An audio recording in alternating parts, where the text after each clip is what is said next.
You've probably heard the idea that intelligence is fixed, almost genetic, as if some people are simply born with brighter minds than others. But that notion is outdated. Modern psychology, especially cognitive psychology, shows that intelligence is shaped far more by habits, stimulation, and ways of thinking than by inheritance. The French philosopher Michel Foucault once said that knowledge is not just what we know, but how we organize what we know. And this is where reading becomes a powerful tool. It's not enough to read a lot. You have to read well. Read with intention, with depth, with presence. Most people believe that reading a text automatically means understanding it, but that's a comfortable illusion. Reading is only the first step. It's decoding symbols, recognizing words, following sentences. Understanding, on the other hand, demands mental effort. It means transforming what was read into real meaning, something that connects with your experience, your reasoning, your worldview. Cognitive psychology shows that the brain can read mechanically without activating the areas responsible for critical analysis, long-term memory, or idea integration. It's like watching a movie with your eyes open, but your mind turned off. You see the images, but you don't absorb the story. This invisible mistake, confusing reading with comprehension, is what keeps millions of people intellectually stagnant. They read books, articles, captions, but extract nothing that reshapes their thinking. It's like eating without digesting. Effective reading requires full presence.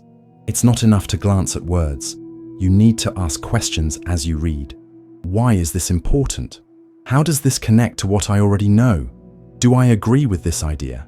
These questions activate the brain deeply, creating links between new content and prior knowledge. That's when reading stops being passive and becomes a tool for intellectual construction. Philosophically, to understand is to give meaning. It's to interpret. It's to step out of the role of spectator and become a thinker. When you read consciously, every paragraph becomes a provocation. You don't accept everything as absolute truth. You doubt, reflect, compare. You turn the text into a dialogue, and that dialogue is what expands your intelligence. Reading like a genius isn't about reading faster or reading more books. It's about reading with depth. It's reading like someone who excavates ideas, like someone searching for gold in the sand. It's turning each reading into a bridge between who you were and who you can become. The difference between reading and understanding is the same as between hearing and listening. Those who listen pay attention. Those who understand transform. And it's in that process of transformation that intelligence begins to reveal itself. Because the mind doesn't grow from what enters it, but from what is processed, questioned, and integrated. And everything begins with how you read. What you choose to read is just as important as how you read it. Reading is not merely an act of decoding. It's an experience that can reshape how we perceive reality. Maurice Merleau-Ponty, in saying that to think is to relearn how to see, invites us to understand that thought is not the repetition of ideas, but the renewal of perception. When you read deeply, you're not just gathering information, you're allowing yourself to be transformed. True reading doesn't reinforce what you already know. It challenges, provokes, destabilizes. And it's in that discomfort that thought begins to flourish. The philosophy of reading starts from the idea that knowledge is not a destination, but a path. Philosophical texts don't offer easy answers, and that's precisely what makes them valuable. They teach us to ask better questions, to sharpen our gaze, to distrust the certainties we once held. Intelligence isn't about knowing everything, but about knowing how to question with precision. Those who read deeply learn to see nuance where there was once simplicity. They begin to perceive that every concept has layers, that every argument can be dismantled and rebuilt under a different light. Reading like a genius means abandoning the arrogance of knowing and embracing the humility of doubt. It means understanding that each page might be a window into a world you've never seen, or a mirror reflecting something you weren't ready to face. Philosophical reading demands courage, the courage to get lost, to contradict yourself, to admit that maybe you've never truly thought about something. And it's in that process that the mind expands, not because it has absorbed more content, but because it has learned to see with greater depth. Reading, when done consciously, doesn't just inform, it transforms. It teaches us that the world isn't made of absolute truths, but of interpretations. And that thinking, at its core, is a continuous exercise in relearning. To relearn how to see is to relearn how to live. Every deep reading is a crossing, and some ideas have the power to pass through us entirely. Reading is far more than letting your eyes drift across words. When you read attentively, your brain engages in a complex and coordinated effort. Cognitive neuroscience reveals that this seemingly simple act activates multiple brain regions simultaneously. The visual cortex decodes written symbols, while working memory keeps recent information accessible so you can connect ideas. Language processing areas interpret meaning, and regions linked to empathy and imagination light up when you emotionally engage with the text or mentally visualize what's being described. It's as if the brain conducts an orchestra of functions, each contributing to make reading a rich and transformative experience. This process isn't just functional, it's plastic. In other words, the brain changes with use. When you commit to deep reading, you're literally reshaping your brain's structure. Neural connections strengthen, new networks form, and previously dormant areas begin to operate more efficiently. This means that reading with attention and intention can enhance your ability to concentrate, reason, empathize, and create. Each page becomes a workout for the mind, strengthening not only intellect, but also sensitivity and the capacity to understand others. Reading like a genius isn't an innate talent, it's a conscious practice. It's choosing to read with depth, with openness to transformation. It's using the text as a tool to expand your mind, not just as a source of information. When you read with this kind of presence, every sentence can spark change. Every argument can open a new path of thought. Reading stops being passive and becomes an active process of internal construction. You don't just absorb content, you incorporate it, question it, and make it part of who you are. Deep reading is a form of self-construction. It demands effort, but offers something no summary or quick video can deliver: the ability to think more clearly, feel more deeply, and see more broadly. And it's precisely this silent transformation happening inside the brain that makes reading one of the most powerful practices we have. Some books inform, others awaken. The difference lies in how you read them.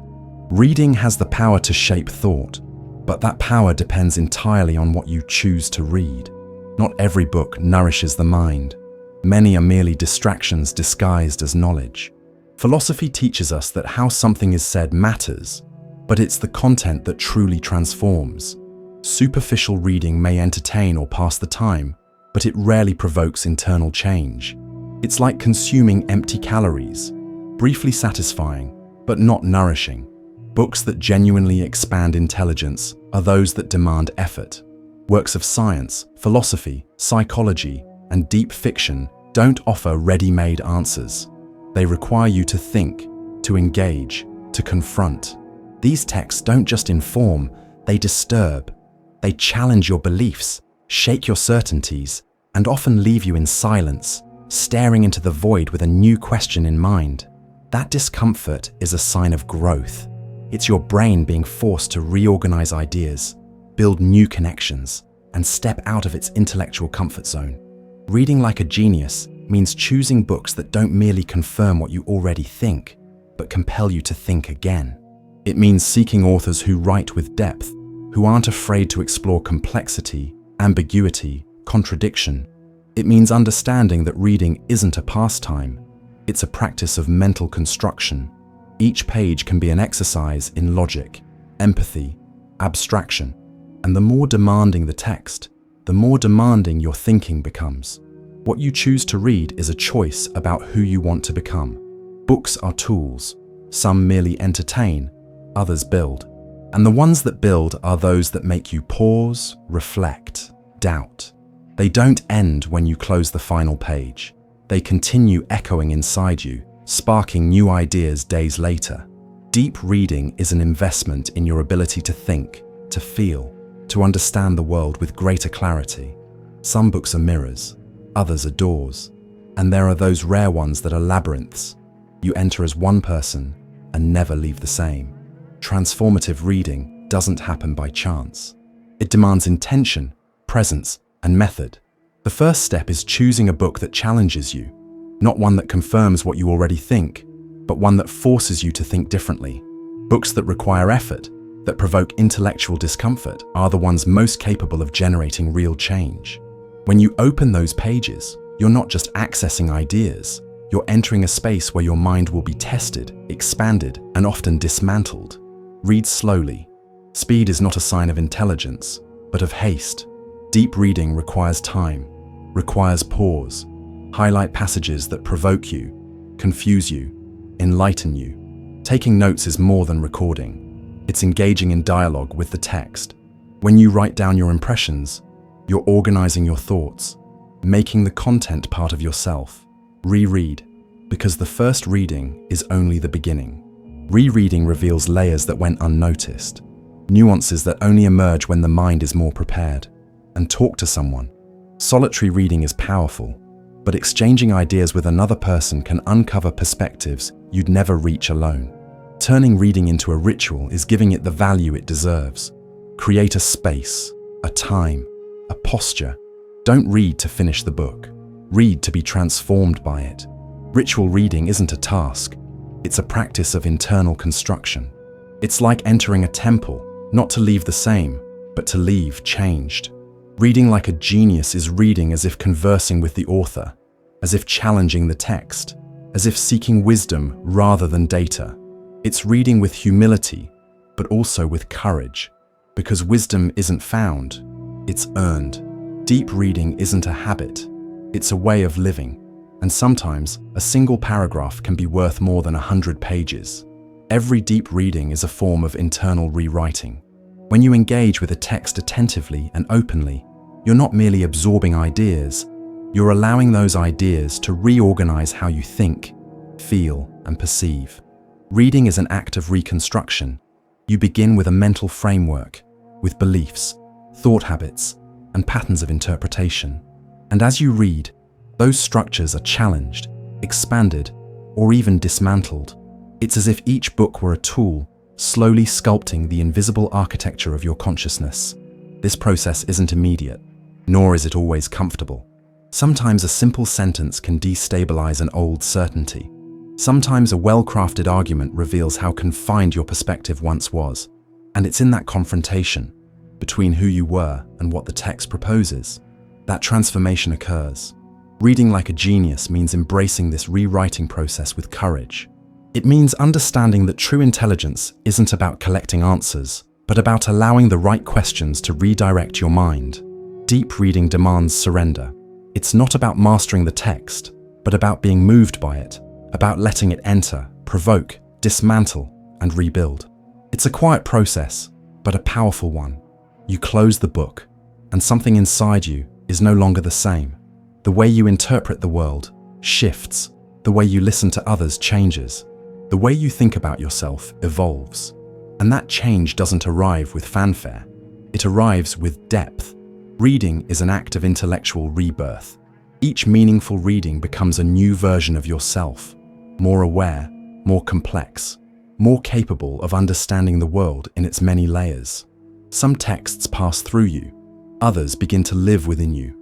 Unlocking 100% of your intelligence is not an event, it's a process. And that process begins with how you read. Reading like a genius means reading with presence, with depth, with purpose. It's turning reading into a philosophical and psychological practice. Because in the end, intelligence isn't about what you know, it's about what you do with what you know.